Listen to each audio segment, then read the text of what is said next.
Hello, everybody. This is John Mark Johnson Jr., host of Reformed GGA, and this is going to be, hopefully, a relatively short rant on shot shells.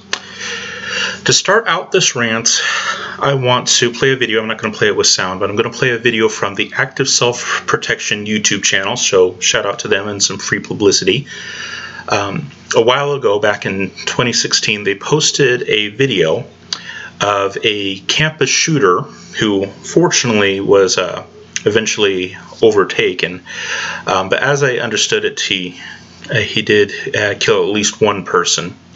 And the video that Active Self-Protection put out there shows the active shooter being taken down. And that's going to happen in this video, but what I want to focus on is something that happens once the active shooter got inside of one of the buildings on a college campus. Before that, evidently, he had shot and killed at least one person. He goes into this building, and a very interesting thing takes place. We'll go through and we'll just go ahead and watch this. And like I said, I'm doing it without sound. If you want to get the full backstory on it, go ahead and head on over to the Active Self-Protection channel, and John Correa there, who runs the Active Self-Protection channel, or at least is the host thereof, he breaks it down in a lot more detail. But I'm just interested in the fact that this is a shotgun that is loaded with birdshot. Alright, so the active shooter who has just killed someone outside has walked into the building here, and here's the active shooter right there, and you can't see it very well, but he's actually holding a shotgun. Over here is a student who has basically been told to stay still and not make a sound or you're dead.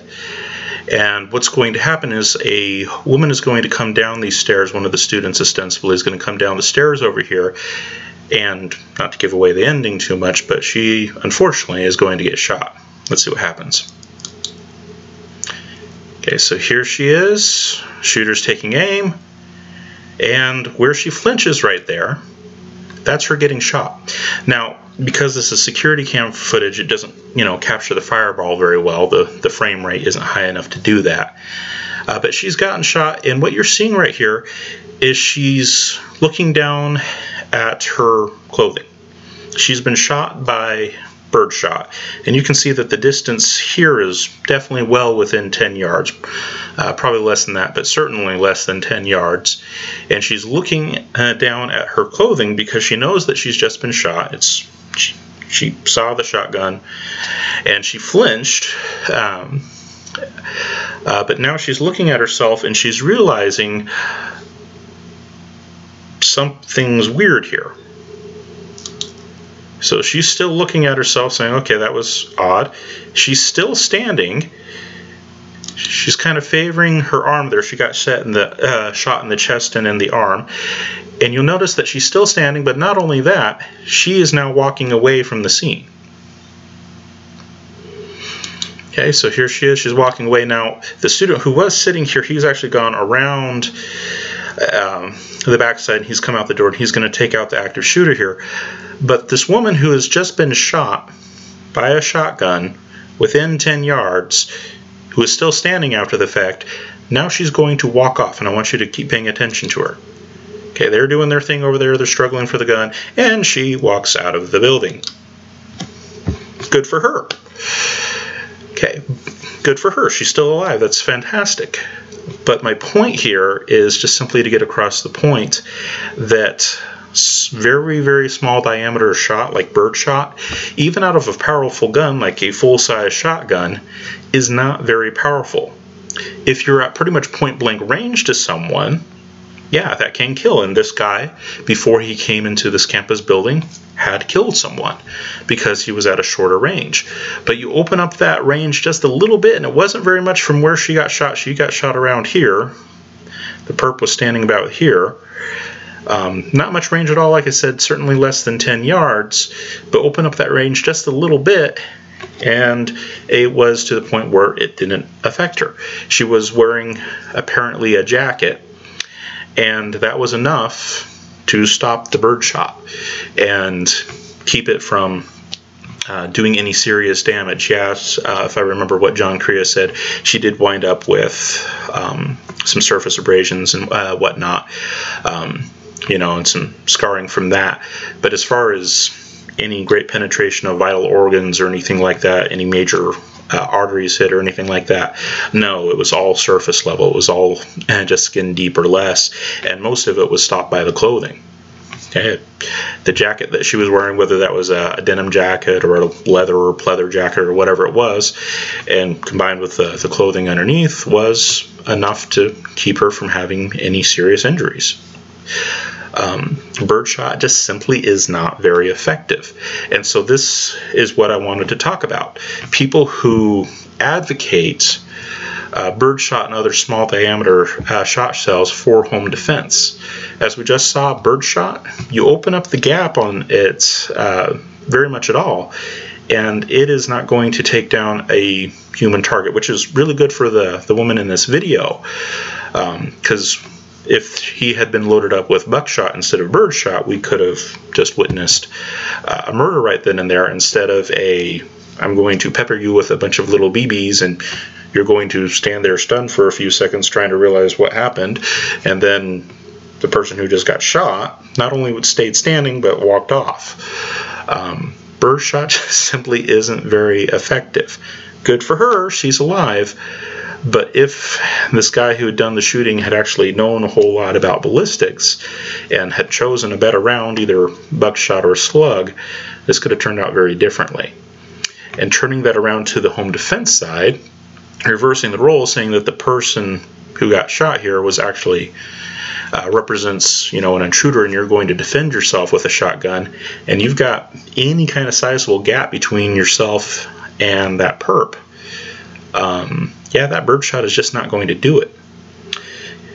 There's a reason why a lot of self-defense experts who are out there do not recommend anything smaller than number 4 buckshot for self-defense purposes. Anything smaller than that, and you're going to get basically the effect that we saw here if there's any kind of gap between you and the person that you're trying to defend yourself against. It's going to have lost enough momentum, be spread out enough that clothing and even bare skin is enough to keep it from doing any more considerable damage. That brings me to handguns that use shot shells. Shot shells were developed for handguns. Let me show you one of the shot shells I'm talking about for handguns. This is a .22 Magnum shot shell, and these shot shells were developed for handguns, basically for dispatching small critters.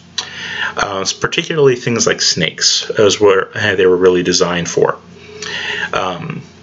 The concept was basically that if you're out either walking in the woods, or if you happen to be on a lake where there happen to be things like water moccasins and snakes that are not overly friendly, or you're walking in the woods and there's rattlesnakes, things like that, you could pull out a handgun and shoot the critter, and it would of course die, but it would do so with minimal risk of either ricochet, because sometimes if you're shooting at a snake, when you're out and about, it's because the snake is resting on a rock that you happen to be standing too close to, and if with a normal round you wouldn't want to shoot a rock, so you want something that's has a relatively low risk of ricochet. And this is not to say that these rounds don't ricochet, they do. It's just that the energy that they leave with isn't very high, so the energy that they would return with is not going to be very high either. So relatively low risk of the ricochet actually doing any real damage, and but still enough power to take care of a relatively small, delicate animal. The small diameter shot was designed to take care of birds, snakes, various small rodents, you know, like the size of a mouse, maybe the size of a rat, and that's about as big as it was designed to be effective against. And these things were designed so that they wouldn't have much return energy in the case of ricochet. They're intentionally low power rounds with a relatively small effect. That's what they were designed for. And I've heard numerous people recommend them as some kind of a self-defense option, including the .22 Magnum. And .22 Magnum is not an overly powerful round. It's sufficient for self-defense, but it's not overly powerful. And you put a shot shell in place of a regular 22 Magnum round, and you're decreasing the power that much more. But it is a gimmick that sadly has a lot of people convinced that it's some kind of a great idea. Now, we just saw with a full-length shotgun, birdshot, which is actually more powerful than most of the shot shells that you get out of a handgun, we just saw how ineffective that was in a relatively short distance. And then you get people out there who are making things like this weird-looking gun right here. This is the S333 Thunderstruck, and it is a revolver, but it's a very weird revolver. As you can look at it, it almost kind of looks like a staple gun. And this right in here is the cylinder, and it actually has 2 barrels on it. It holds 8 22 Magnum rounds, and it says that right here, 8 shells faster than most any gun. Well, certainly not full autos, but it holds 8 22 Magnum rounds, and it fires 2 at a time. So 4 trigger pulls gets you 8 shots. Which is an interesting concept, and 22 Magnums have been made for self-defense, and there's actually a number of 22 Magnum revolvers that are out there that are advertised for self-defense purposes. There's the ones that are made by North American Arms, little mini revolvers that shoot the 22 Magnum. They're usually 5-shot revolvers. There's also some fuller size 22 Magnum revolvers that are out there. I think Smith & Wesson makes one of them, and most of the bigger ones that are kind of comparable to the size of a lot of the 38 Special revolvers. The 22 Magnum revolvers that are in that same size category are nice because they usually hold a couple more rounds, 7, 8, 9 rounds in a revolver. So you do get more shots, and more shots total with them. That much is nice. And what these people have done with this S333 is that they've just made a revolver that shoots 22 Magnum, which isn't anything new. They've just made it so that it fires 2 rounds at the same time out of 2 separate barrels. But there's a lot of things that, frankly, about this product that I don't like. One of it is it has a very short barrel. I think the advertisement that here, this little advert on YouTube, says that it's a 1 1/4 inch, and frankly most 22 Magnum rounds do not do very well out of short barrels in the first place. But even the ones that are designed to do decent out of a short barrel, like the Hornady Critical Defense 45 grain stuff, which I've used in my own guns, and it's actually a pretty good little round, and actually shows pretty good expansion and a fairly wide variety of media, plural. Different kinds of media that you can shoot into. It actually usually does show pretty good expansion, especially for the original size of the bullet, which is just 22. That Hornady Critical Defense 45 grain stuff does pretty good, but it's designed for a 1 7/8 inch barrel, not a 1 1/4 inch barrel. So you might not get that expansion that you normally get and the overall effect that you normally would get. But as we move forward in this little advert, I want you to notice how they're advertising it. So you can shoot 8 shots really fast. It's reliable. It shoots rimfire ammunition. I just want to talk about that for a second. They say that it shoots extremely safe rimfire ammunition. And I wouldn't call rimfire ammunition greatly unsafe or anything like that, but if I'm comparing it to normal defensive ammunition, which would be centerfire, yeah, rimfire is less safe than centerfire because rimfire can be ignited anywhere along the rim. That's why it's called rimfire. And so if you drop a rimfire round and it happens to strike a hard enough surface in the right way, it could potentially set it off. Now, that would usually have to be with a certain amount of force, so it's not very common, not very likely. But just in terms of handling characteristics, rimfire ammunition is not significantly safer than centerfire ammunition. If anything, it's actually probably worse. The only thing that's safer about it is just the fact that it has a very small charge in it, so that if it does happen to go off, it's not likely to cause as much damage as one of the other rounds going off. But I wouldn't call it safer. They're definitely reaching, we'll say, in this advertisement. Alright, they talk about how small it is, and it is a relatively small gun. Don't know if I'd want to pocket carry it. And then they get into some ballistics testing here, and they shoot the gun into some ballistics gel here. One thing I want you to notice here is that over here is that red flash you're seeing right there is muzzle blast. They were really, really, really close to this gel block when they shot this. This was not at any considerable distance. This is really just as close as we can get so that we can get the maximum effect possible. In a real-world situation, you're probably not going to be quite that close to your attacker, at least I hope not. One of the first major rules of self-defense is to gain distance. The whole goal of self-defense is usually predicated around the idea of getting out of the danger zone. And your gun is a tool to help you do that.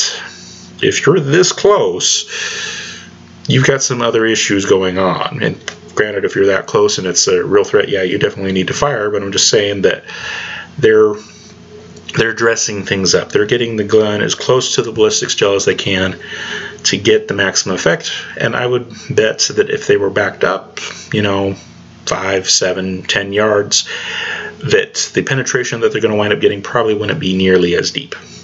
But the first time they just show what happens when you fire 2 regular 22 Magnum rounds into it. Not the shot shells, but just 2 regular 22 Magnum rounds. So they fire, there's the first one, second one, and yes, they are kind of ignited at the same time, but they never ignited exactly the same time. So the shots fire into it, the ignition of the rounds isn't going to be exactly the same. So they're going to technically, even though it's one trigger pull, they're technically not going to ignite at exactly the same time, but pretty close. They start to enter the gel block, and you see that this round over here is already starting to tumble, and the other one is starting to tumble. And this is very typical of 22 Magnum ammunition that's been fired out of relatively short barrels, is it does tend to tumble, and that's actually a good thing. That makes 22 Magnum much more effective than it would be otherwise, because a tumbling round is going to produce more damage, and that allows 22 Magnum to punch well above its weight. Regular 22 ammunition usually doesn't tumble very much, but 22 Magnum out of a relatively short barrel will tumble, and that gives you some decent effect and increases the overall viability of the round. So that part is good. So these continue to tumble as they go through the gel, and you see that it goes pretty much through the end of the gel block, and a standard gel block is 16 inches. I don't know if that was a standard gel block. Didn't show us, but in, let's see here, in bare gel like this, you'll notice that at the front end they didn't have any barrier in front. There was no clothing, and we just saw here with a full power shotgun, getting shots into your regular clothing and a vest was enough to stop birdshot, which is,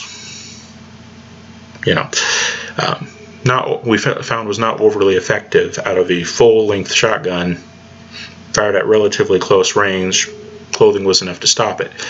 The fact that they did this test without any kind of clothing barrier on the gel block is a dead giveaway that something funky is going on here. In order for this to be a valid test, they really do need to have some kind of clothing material over the front of this gel block. The FBI standard is 4 layers of denim.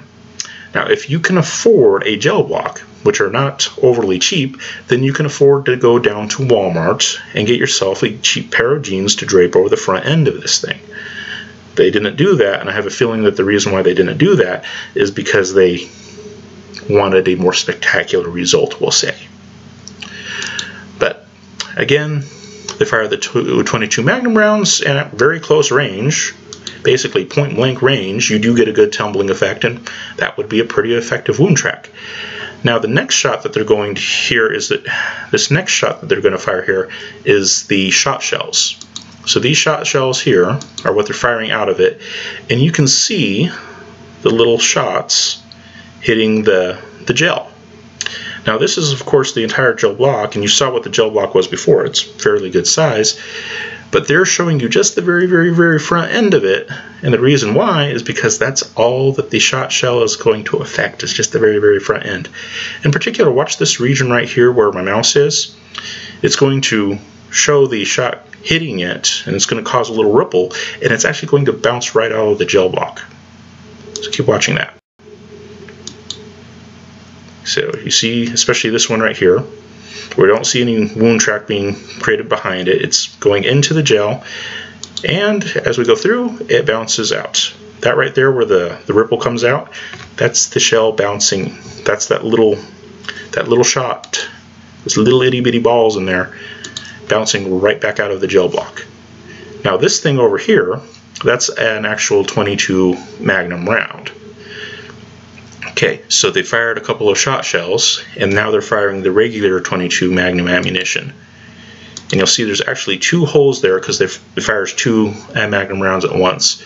So what happened is they first fired the shot shells, then they fired two Magnum rounds into it, and the shot shells, they are just literally bouncing off of the gel while the two actual real bullets go into it. And you can see them go through. Their actual bullets get good penetration. They do what they're supposed to do. But the shot shell, that stays literally just on the surface, and most of the little BBs, little pellets, technically they're not BB size, they're actually considerably smaller than that, they bounce right back out of the gel. That is hugely ineffective. Okay. If birdshot out of a full-length shotgun is not enough to drop someone when they're shot in the chest in less than 10 yards, then these itty-bitty shot shells that are not designed to take care of anything bigger than a little snake at relatively close range are not going to do a whole lot to a human-size attacker. They're just not effective. And this gel test that they did that shows the little BBs hitting the end of the gel and then bouncing off of it should really cue you in that this is not a good self-defense strategy. Okay, shot shells, as far as self-defense are concerned, unless you're talking about encountering a rattlesnake out in the brush or a water moccasin on your boat, unless you're talking about that kind of a scenario which shot shells were designed for, if you're talking about a human attacker, a human aggressor, shot shells are pretty much worthless. They are. This is basically as close to point blank as you can get to still get the camera on it, and these BBs are literally bouncing off of the gel. And we just saw that even out of a full power gun at relatively close range, a little bit of separation there, but still relatively close range, even then those little itty bitty shots, the little bird shot, still isn't going to do a whole lot of damage. Okay, I'm very thankful that this perpetrator decided to use bird shot instead of buckshot. Okay, that woman that walked off the screen, she's still alive because of his ballistic ignorance. But it does illustrate the point that if you're in a defensive situation, the one thing that you do not want to rely on is small diameter shot shells, either out of a full length rifle or out of a handgun. Either way, these are not designed to deal with large meat targets. We'll put it that way. Now, it doesn't mean that this S333 is an entirely worthless gun. Not entirely worthless. Loaded with regular 22 Magnum rounds, I would take it over a sharp stick, certainly. And being able to unload 8 rounds of 22 Magnum relatively quickly is not all bad. But as far as the shot shell component of it being somehow something that'll add to the effectiveness, no. I mean, maybe if you shot him in the face, your attacker in the face with the shot shells, you could do some damage, If he's not wearing glasses, you might be able to penetrate the eye or something like that. But if you're talking about a general chest shot and there's any kind of a gap between you and the aggressor, it's not good, because like I said, in this gel test, a lot of these rounds didn't achieve any penetration. And we watched this little one right here go in and then bounce right back out. It didn't penetrate at all. It smacked it, but it didn't penetrate. That's highly, highly, highly, highly ineffective. And unless you plan on shooting everyone, that does anything stupid in the face, not a great way to go. So my opinion of shot shells overall, whether you're using them any shotgun, birdshot and a shotgun, or if you're using, 22 Magnum shot shells, and they make shot shells in other calibers as well. But overall, they're still the same basic design, have the same basic purpose in mind, are all underpowered, all very low penetration, and they're simply not designed for large targets. They are designed for vermin. They're designed, in the case of birdshot, to kill birds. Very, very delicate animals, by the way. They're designed to kill snakes, which are actually very delicate animals as well. A snake, even a fairly long snake, is usually not very thick.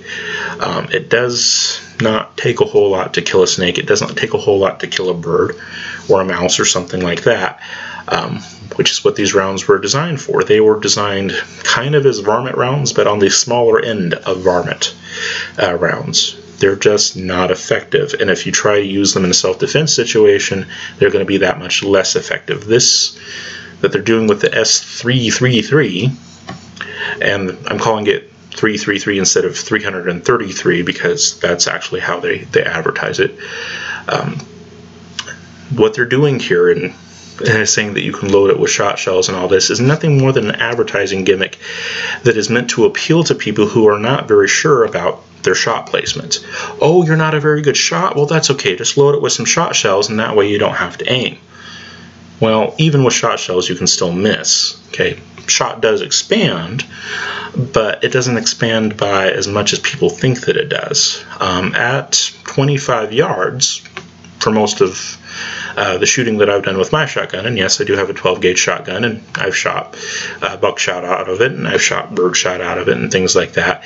And with open bore, with shotguns you can usually change the bore diameter, and with open bore I can usually get about 25 inches of spread at about 25 yards. And what that means is that you still have to aim. Yeah, that's what that means. I don't have to be as precise, but I still have to aim. And with a little revolver, I'm still going to have to aim, etc., etc. This is appealing to people who are not confident in their shot placement, but the solution to that isn't to get something that spreads out, because when it spreads out, you generally get less effect. Now, with a shotgun, you could get proper buckshot, and as long as you're number 4 buckshot or larger, you're going to have decent penetration on fairly large targets that can do the job. But the actual bird shot, snake shot, things like that, no, it's not good. Not good at all. The better solution is to become a better shot. And my advice to people such as it is, and I'm not saying that I'm a super big expert or anything like that, but in the studies that I've done, and what I've done fairly recently, if you guys saw the video, you know this, but a while ago I took a look at the Greg Ellifrit study and took a look at some of the data that he provided and tried to establish what was the thing that contributed the most to, especially the handgun effectiveness. And the conclusion that I came to in looking at the data in various ways was that accuracy, which is what this column over here is, accuracy, and those are various coefficients of accuracy, and it's out of a total, so the 0.50 you can think of as 50%, 74%, 50%, 45%. Overall, on the various ones, the average contribution to handgun effectiveness was 55% on average of the effectiveness comes from your accuracy. 42% on average came from the number of rounds that you used in an encounter. The more times you shot, the more likely you were to be able to deal with as successfully with your opponent. And then muzzle energy was not a major contributor. On average, about 3%. Maximum was 9%. So not a very big contributor at all. And that's just a fact. When it comes to handguns, there really is no such thing as knockdown power. And even with fairly large guns, we saw that in the case of the campus shooter, that even with a fairly large gun, there's not even necessarily a such thing as knockdown power, because she got shot in the chest and the arm at fairly close range with a shotgun, and she was still standing and walked off. She didn't run off, she just walked off. So even with a long gun, there might not be any real knockdown power. She wasn't blown back or anything like that.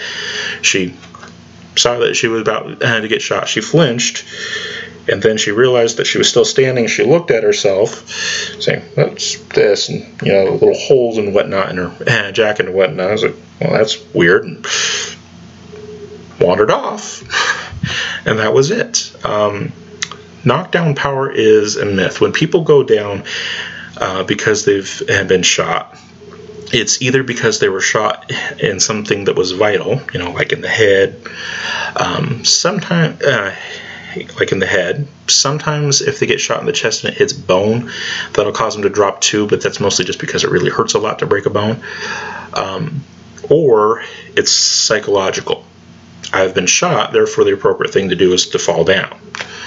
And those are what you might call psychological stops, and it's very well documented in the gun community that this is something that does in fact happen, that people, there's no medical reason why they should have gone down, but they still went down, and it's because of they knew that they were shot and they acted like they thought they were supposed to act when you get shot.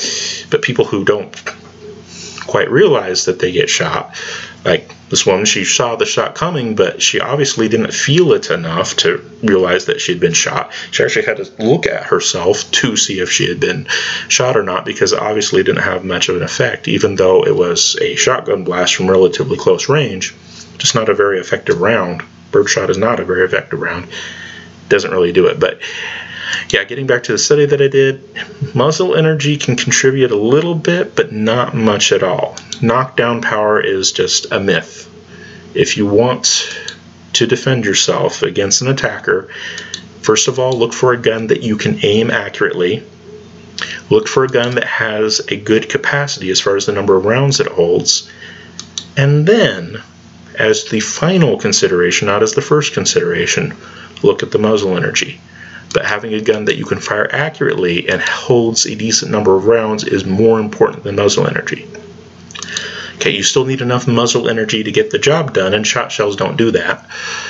But the thing that you really need to focus on is getting a gun that you can shoot accurately, not finding excuses for not shooting accurately.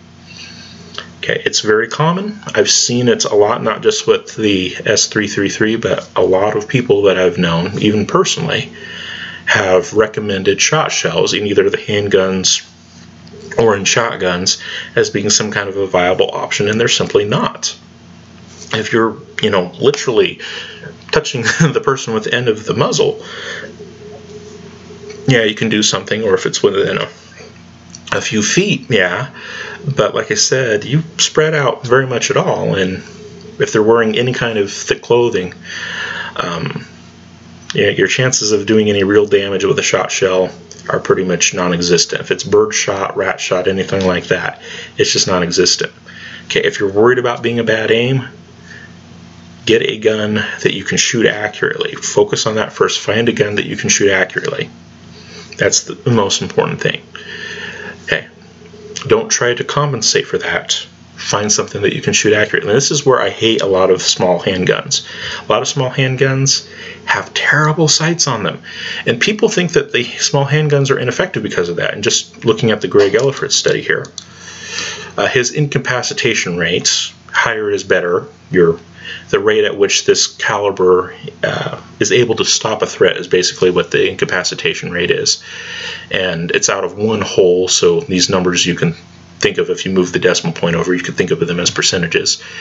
And in his study, what he found is that the smaller calibers, like 22, 25, 32, their incapacitation rate wasn't super great. 69%, 65%, 60% of the time, they worked at stopping the threat. And the conclusion that a lot of people have drawn from it is that, well, 22, 25, and 32, just because they're such small calibers, must not be very effective, and so you need a big caliber to be effective. Well, when you actually get in and you look at the dynamics of those guns, the accuracy and the rounds per encounter that are used, that actually winds up being the bigger issue. The issue isn't that they have a small muzzle energy, which they do have a small muzzle energy, that's true. But statistically, the bigger issues are the round count and the accuracy with which those guns were fired. Okay, the problem with a lot of the small guns, like the 22s and the 32s and the 25s, the problem with those ones is that the guns that they are made for handguns are usually really, really, really small. They're hard to get a good grip on, and they usually have absolutely terrible sights. This doesn't mean that the rounds themselves actually can't be effective. They can. The problem, though, is that the guns themselves just don't work very well. If you can't shoot the gun accurately, and if they don't hold a decent number of rounds, it doesn't really matter what the caliber is going to be. It's still going to be ineffective. So when people ask me, like I said, not that my opinion counts for a whole lot, but when people ask me, I always tell them to look for the gun that you can shoot accurately first. If you can't shoot it accurately, it doesn't matter how powerful it is. Okay, and if you're worried about accuracy, don't go for shot shells. Yeah, you do technically have a higher probability of hitting your target. That is true. But shot shells don't do anything to your target in most cases. Okay, we just saw the video. A woman stood there and took the brunt of a shotgun blast to the chest and stayed standing and walked off. She didn't run off, she walked off. Not a great injury there. And that's out of a shotgun. Out of a handgun, it's going to be that much less of an effect.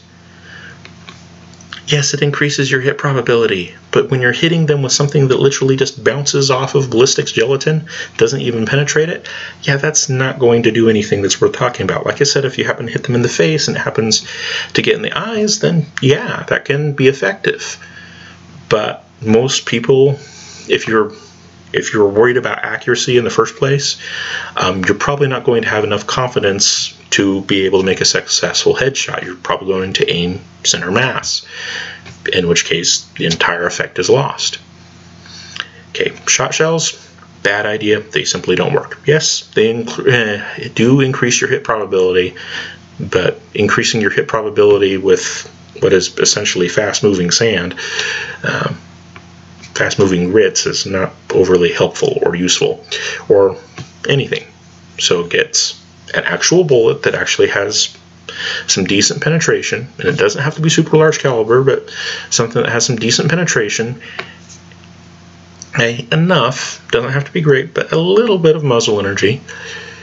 But more important than that is something you can shoot accurately and that has a decent round count. Okay, 22 Magnum revolvers, I'm not necessarily against as being a defensive option. It is, as long as the revolver has a barrel length of at least around 2 inches, and you use the right load, like I said, the Hornady critical defense ammunition is not bad. It'll do the job. But the bigger issue is going to be whether or not you can shoot it accurately. And of course you have to have a decent round count. And my problem with a lot of revolvers is that while some people can shoot revolvers very accurately, a lot of people that I know, not overly great with them. And a lot of times it's not so much the gun itself as it is the gun's sights. Because a lot of the self-defense revolvers have absolutely awful sights. Okay, find a gun with good sights. Okay, much, much, much, much better. My guns that I do the best with, some of my guns that I do fairly well with, and I'm not a great handgun shooter at all, but the ones that I do the best with are ones that have good sights. Even if they're small and awkward and whatnot, but they have good sights, I can usually make them work for me. But if the sights are such that, I can't really pick them up very well with my eyes being what they are, there's a reason why I wear glasses. I don't pick up sights in general very well, or most things in general. My corrected vision is about 20/30, and depending on how my glasses are relative to what I'm looking at, that can actually change. And so the ability to pick up sights is definitely a very important thing for me, and it is actually, in fact, for most people as well. And when you're picking out a gun, look down the sights and look at different things with it and practice taking it and pointing it and taking it and pointing it and taking it and pointing it, and actually see how easy it is to pick up those sights. And then, of course, go out and practice with it. And you'll find that certain sight configurations work for you and certain sight configurations don't. It's just a fact. And sometimes it takes a little bit of fiddling around to find what works for you, but it's worth it. Sights are a much more important component of your handgun than the caliber or any of the other shooting dynamics, like whether or not it's a double barrel revolver or something like that. Good sights are a better investment than getting a double barrel revolver. Just being honest. All right, long enough rant. Certainly a long enough rant. How long was it? That's a pretty long rant. But conclusion, shot shells suck. The S333 is a gimmick. I'm not saying that it can't be effective, but it's definitely a gimmick. The actual performance versus what it's being advertised as is not going to be the same. I'm not saying that you can't use it. I'm not saying that it won't do the job. But there are better options out there. A normal 38 special revolver that is roughly the same size as that is going to do as good or better in most practical ways of looking at it. And that would definitely be my recommendation over that S333 revolver. But yeah, shot shells suck. Whether it's birdshot or rat shot or whatever it is, shot shells suck. And double barrel revolvers are definitely hype. Okay. I'm not saying that you can't get it if you want to. If you think it's cool, go ahead and do what you want. It's your money. But just don't expect it to live up to the hype, because it's not going to. All right, enough said. Thank you for your time. Bye-bye.